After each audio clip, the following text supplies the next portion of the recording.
आपको पता है एक कथा उस दिन बागेश्वर वाले महाराज जी आए थे, उन्होंने भी एक कथा सुनाई कि भगवान के एक बार पेट में दर्द हुआ तो वैद्य अश्वनी कुमार वैद्यों ने आकर के कहा कि यदि कोई प्रेमी भक्त अपनी चरण रज दे दे, वो ठाकुर जी मुख में ले लें, अपने पेट में लगा लें, तो उससे ठाकुर जी की पीड़ा दूर हो जाएगी। तो नारद जी महाराज को यह कार्य सौंपा गया, किसी भक्त की रज लेके आओ। तो नारद जी पहले तो रुक्मणी आदि पटरानियों के पास ही गए, बोले आप निरंतर भगवान की सेवा करती हैं, अपनी चरण रज दे दो। उन्होंने कहा नरक जाना पड़ेगा, ऐसा काम हम क्यों करें। तथा सबको पता है, मैं एक केवल इसका एक दूसरा पार्ट और है वो सुनाऊंगा, और उसको सुनकर के श्री जी वारे इनको बड़ो आनंद आवे वारो है। ध्यान से सुनिए। हुआ ऐसा था कि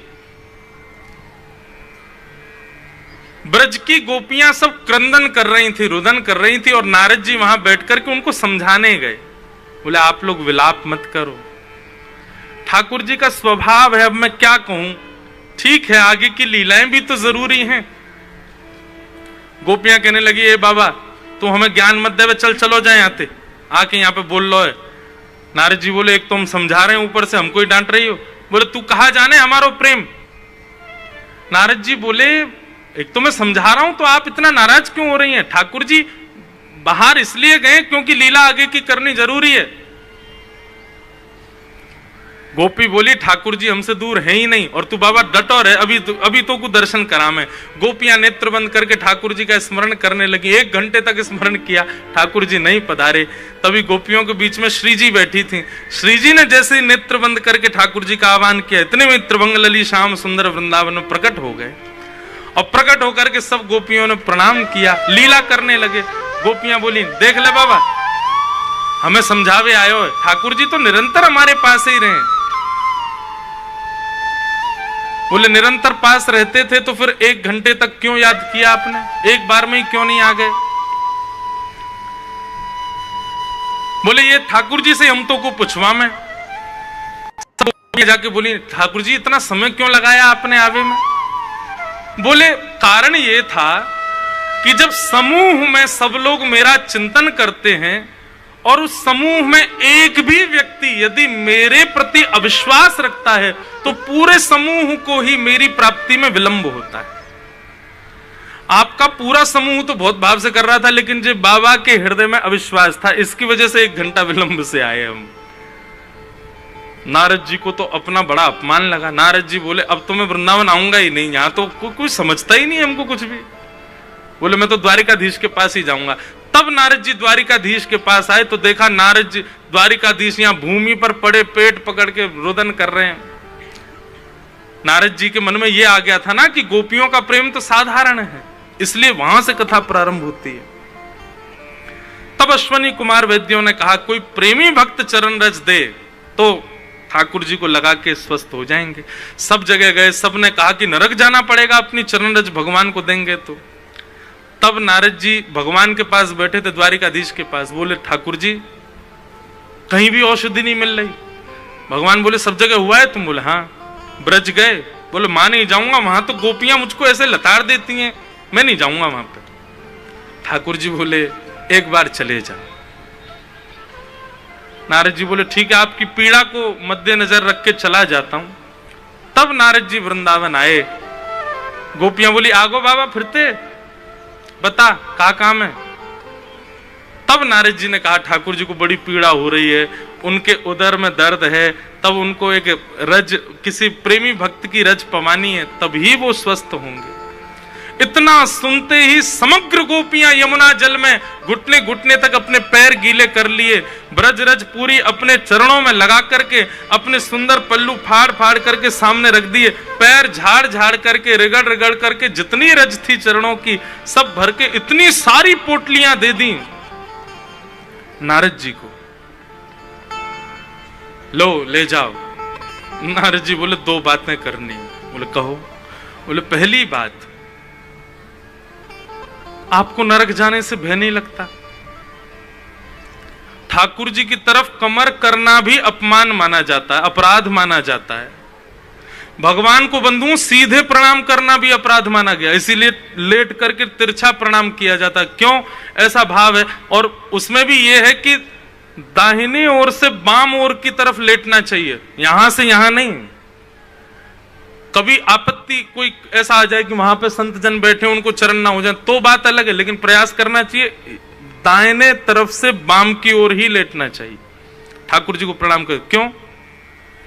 क्योंकि ऐसा भाव करते हैं कि जैसे ही ठाकुर जी के कपाट खुलते हैं, ठाकुर जी के दाहिने बाम अंग की ओर समस्त देवता खड़े होते हैं, सामने लक्ष्मी जी आदि एवं समस्त सहचरियां और संत वृंद खड़े होते हैं।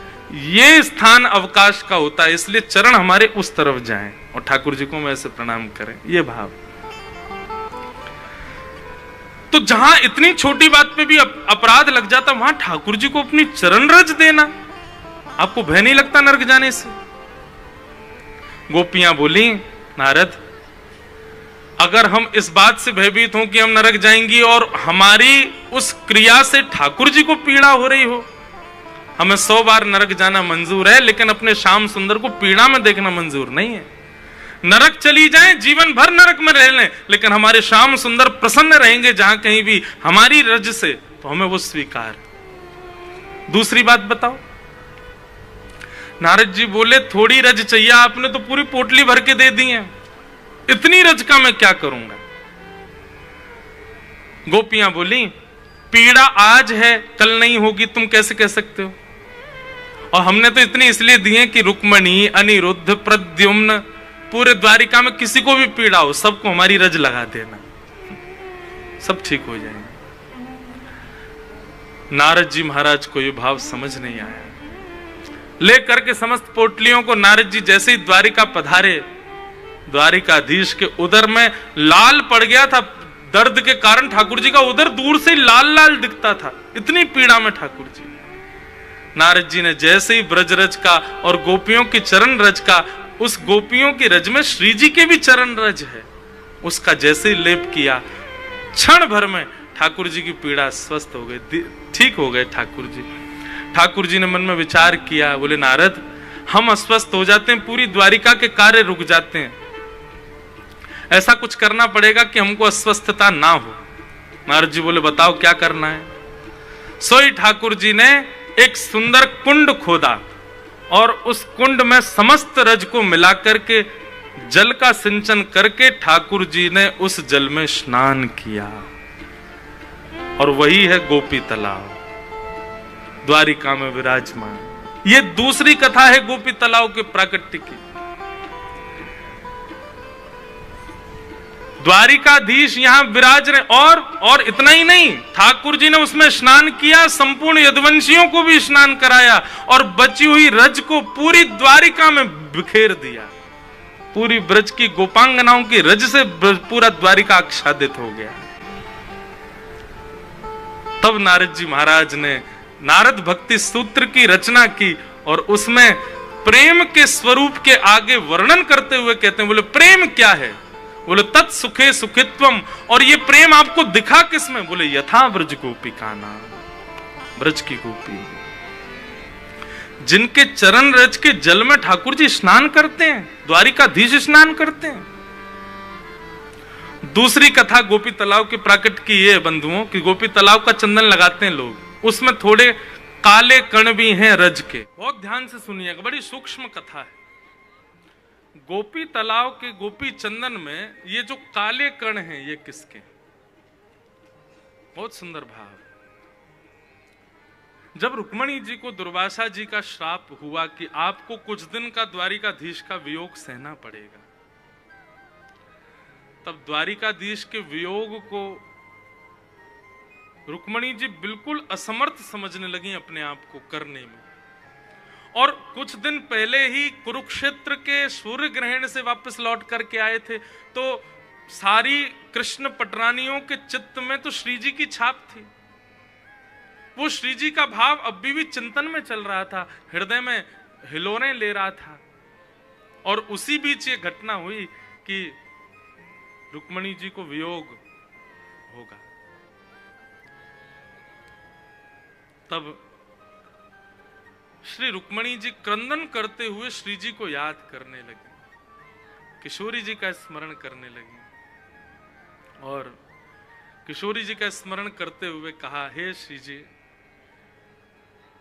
आपने 100 वर्ष का वियोग सहा है, पर मैं तो 1 वर्ष के वियोग का भाव सुन के ही ऐसा लगता है कि मानो प्राण ना निकल जाए।